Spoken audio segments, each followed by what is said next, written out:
Assalamualaikum warahmatullahi wabarakatuh. Saya Vicky Adelis Velana, NPM 1831017 dari kelompok 5 Blok Geriatri. Di sini saya akan melakukan sosialisasi penyuluhan edukasi mengenai gizi pada lansia. Video ini saya buat untuk memenuhi tugas Kilab 4 pada Blok Geriatri. Gizi pada lansia. Sebelum kita membahas lebih mendetail gizi pada lansia, kita harus mengetahui dulu apa itu lansia. Lansia atau dalam dunia kedokteran dikenal sebagai geriatri, merupakan orang dengan usia lanjut yang disertai dengan berbagai penyakit kronik atau penyakit degeneratif. Di antaranya antara lain ada hipertensi atau tekanan darah tinggi, diabetes mellitus atau kencing manis, serta penyakit jantung atau kardiovaskuler. Selanjutnya adalah skema mengenai gizi pada lansia.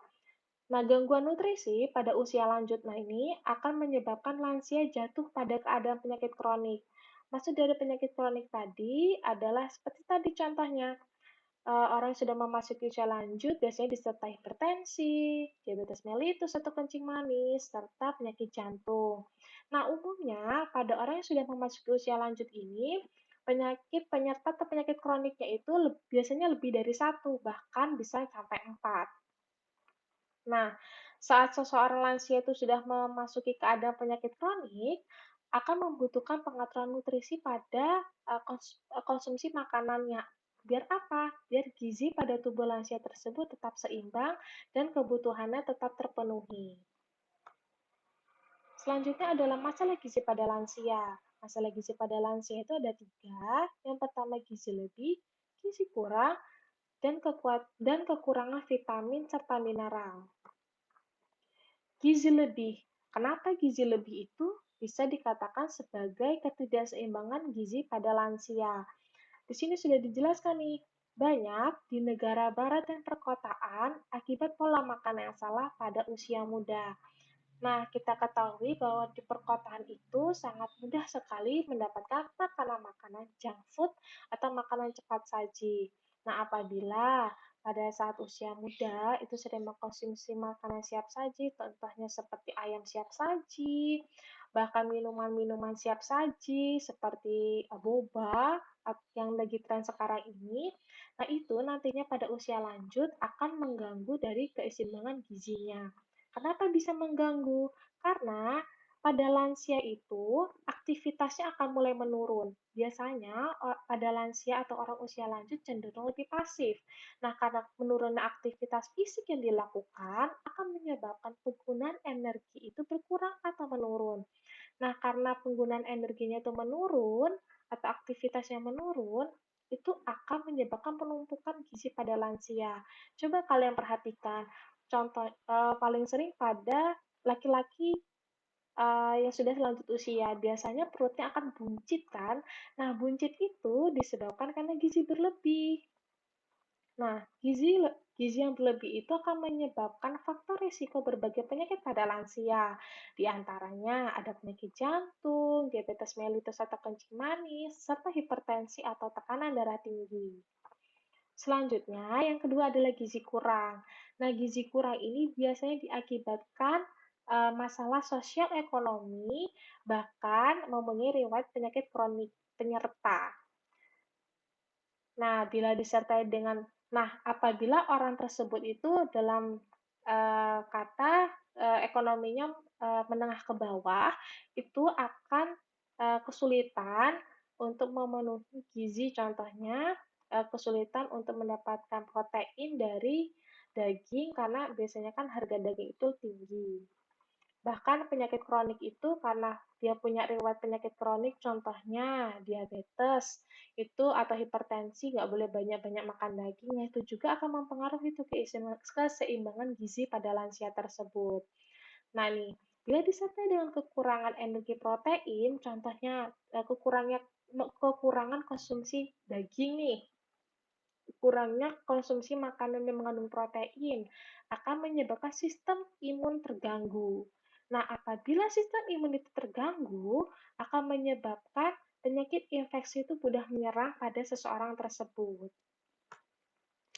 Yang ketiga adalah kekurangan vitamin dan mineral.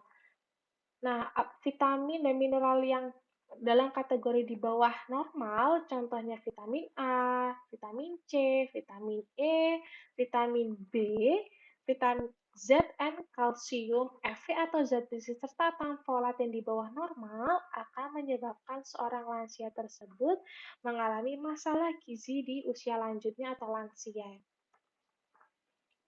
Ada faktor-faktor yang mempengaruhi kebutuhan gizi manusia. Yang pertama, berkurangnya kemampuan mencerna akibat kerusakan gigi atau ompong. Hal ini disebabkan pada lansia umumnya akan mengalami penurunan penyerapan kalsium pada usus yang menyebabkan mudahnya kerapuhan gigi bahkan ompong. Nah, apabila ompong, akan kesulitan untuk lansia tersebut mengkonsumsi makanan-makanan seperti daging. Nah, itu akan mempengaruhi berkurangnya kebutuhan gizi pada lansia. Selanjutnya adalah berkurangnya indera pengecapan yang mengakibatkan penurunan terhadap cita rasa manis, asin, asam maupun pahit. Coba kalian bayangkan kalau kalian makan, tidak ada rasa yang kalian harapkan. Rasanya tuh hambar, pasti akan menurunkan nafsu makan kalian kan? Nah, sama seperti lansia. Nah, mereka yang sudah mengalami penurunan nafsu makan akibat sudah berkurangnya indera pengecapan itu akan mempengaruhi lansia itu eh, rasa untuk nafsu makannya akan berkurang sehingga intake atau kebutuhan gizinya pun akan berkurang. Selanjutnya adalah kerongkongan mengalami pelebaran sehingga sering merasa tersedak saat makan. Nah, maksud di sini adalah kerongkongan mengalami pelebaran. Jadi, antara lambung sama kerongkongan itu ada otot. Nah, pada lansia, otot itu akan mulai mengendur. Nah, apabila otot itu mulai mengendur, saat makanan masuk, dia tidak otomatis langsung tertutup. Nah, karena sifat kendur dari otot itu akan mengakibatkan saat makanan sudah masuk ke lambung, dan lambung sudah mulai memproses makanan tersebut, makanan itu akan kembali lagi ke kerongkongan. Nah, hal itulah yang menyebabkan orang lanjut usia itu mudah tersedak. Kalian bisa perhatikan apabila di rumah kalian terdapat kakek atau nenek kalian, biasanya mereka akan tersedak 1, 2, bahkan lebih dari 2 kali saat makan. Nah, hal itulah yang menyebabkan nantinya akan penurunan nafsu makan dari lansia tersebut, jadinya gizinya pun akan berkurang. Rasa lapar yang menurun dan asam lambung menurun, dan gerakan serta penyerapan usus yang melemah itu juga dapat menyebabkan kebutuhan gizi pada lansia itu berkurang. Kebutuhan energi pada lansia. Kebutuhan energi pada lansia itu pasti akan menurun. Itu sangat fisiologis. Disebabkan oleh basal metabolisme rate atau BMR yang menurun. Maksudnya adalah dikarenakan massa otot dan aktivitas organ yang sudah mulai menurun. Jadi, orang lansia itu akan cenderung lebih pasif. Aktivitas yang menurun atau pasif tadi, karena malas bergerak akibat kekuatan ototnya sudah mulai menurun, biasanya kan kalau udah lansia itu mau jalan agak jauh sedikit aja udah capek kan. Jadi makanya orang lansia itu akan lebih pasif. Bisa juga disebabkan karena nyeri tulang atau sendi. Nah, karena disebabkan adanya nyeri tulang atau sendi tadi, itu akan memberikan efek sakit pada lansia tersebut apabila dia berjalan lama, akhirnya menyebabkan dia tuh males, akhirnya lebih pasif dan lebih banyak duduk. Nah, akibat duduk tadi, kebanyakan duduk yang menyebabkan kebutuhan energi pada lansia itu akan menurun. Ada juga gangguan pendengaran dan gangguan penglihatan. Biasanya orang yang sudah mengalami usia lanjut atau memasuki usia lanjut itu kan pendengarannya sudah mulai menurun, pendengarannya sudah mulai menurun ini adalah contohnya kita harus memanggil mereka dengan nada yang lebih tinggi. Namun saat mereka sudah mulai menyadari atau mulai connect istilahnya kok dia bakal kayak marah gitu. Kenapa kamu kok manggil aku keras-keras gitu?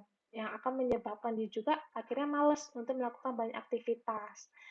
Terus penglihatan, biasanya orang yang sudah lanjut usia ini rentan sekali terkena katarak atau katarak senilis, di mana karena terbatasnya jarak penglihatan, jarak pandang, itu akan menyebabkan lansia tersebut akan mulai menurun keinginan melakukan aktivitas dan menyebabkan kebutuhan energi pada lansia tersebut akan menurun. Selanjutnya adalah jumlah energi yang dibutuhkan lansia. Jumlah per hari yang dibutuhkan pada lansia pria itu 28 sampai 30 kcal per kilogram berat badan, dan pada wanita adalah 26 sampai 28 kcal per kilogram berat badan. Komposisi atau jumlah yang dibutuhkan dalam setiap makanan itu adalah karbohidratnya 55 sampai 65%, lemaknya 20 sampai 25%, serta proteinnya 15 sampai 20%. Adapun menu yang boleh dikonsumsi nih, dalam artian mengandung lemak atau kolesterol masih boleh. Mohon maaf, di sini saya ada kesalahan dalam penulisan, seharusnya adalah kurang dari 300 mg. Jadi, menu dengan kolesterol kurang dari 300 mg per hari masih diperbolehkan. Di mana sih dapat diperolehnya itu? Namun dengan syarat yang didapat dari hanya 200 gram makanan hewani. Contohnya dapat dari daging maupun telur. Makanan yang mengandung garam.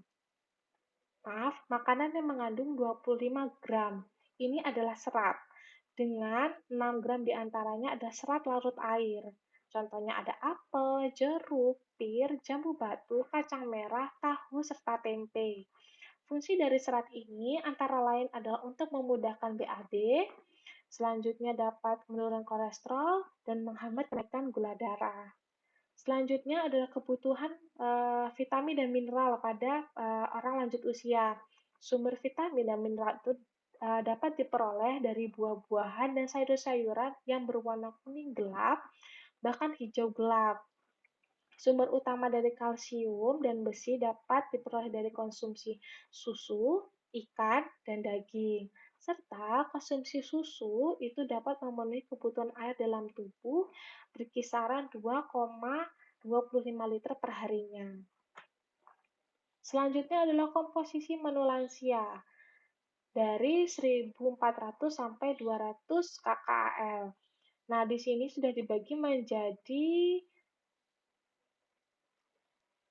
8, yaitu 200 sampai 300 gram itu berupa beras, terigu, dan umbi-umbian sebagai karbohidrat, ada 30 sampai 40 gram gula, 100 sampai 150 gram daging, ikan, ayam, maupun putih telur sebagai proteinnya, dan 3 gelas susu, 100 sampai 150 gram itu tahu, tempe, dan kacang-kacangan untuk memenuhi serat, ada 20 sampai 300 gram minyak goreng rendah lemak jenuh untuk kebutuhan lemaknya, 300 sampai 400 gram sayuran dan buah-buahan untuk kebutuhan vitamin dan mineralnya, serta 200 sampai 300 gram air yang diminum berkisaran 2 sampai 2,5 liter untuk mencegah dehidrasi.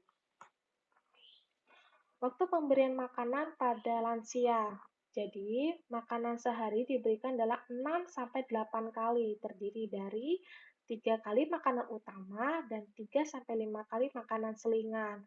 Dalam jeda waktu pada jam 5 pagi dapat diberikan susu atau jus, jam 7 paginya nanti dapat diberikan makanan utama, seperti makan makanan yang mengandung karbohidrat, protein tadi. Pada jam 9 dapat diberikan makanan atau minuman selingan, snack. Bahasa simpelnya kita bilang snack gitu. Seperti buah-buahan. Selanjutnya jam 12 diberikan makanan utama, jam 3 sore nanti dapat diberikan makanan dan atau minuman selingan.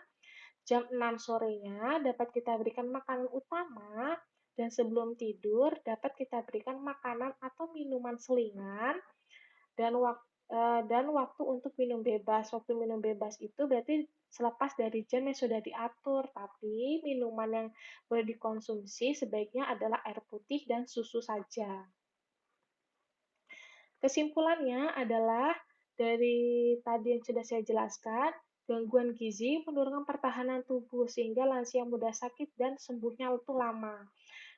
Kualitas hidup lansia pun rendah karena kurangnya aktivitas pada lansia tersebut. Selanjutnya adalah masalah gizi lansia. Karena adanya perubahan fisiologi, metabolisme, dan komposisi tubuh akibat proses degenerasi dan dipercepat bila tidak diantisipasi dengan makanan yang tepat. Yang terakhir adalah pemberian makanan pada lansia bertujuan untuk mencegah atau menghambat perubahan gizi pada lansia yang dapat memburuk. Sekian yang dapat saya sampaikan mengenai gizi pada lansia. Kurang lebihnya mohon maaf. Wassalamualaikum warahmatullahi wabarakatuh.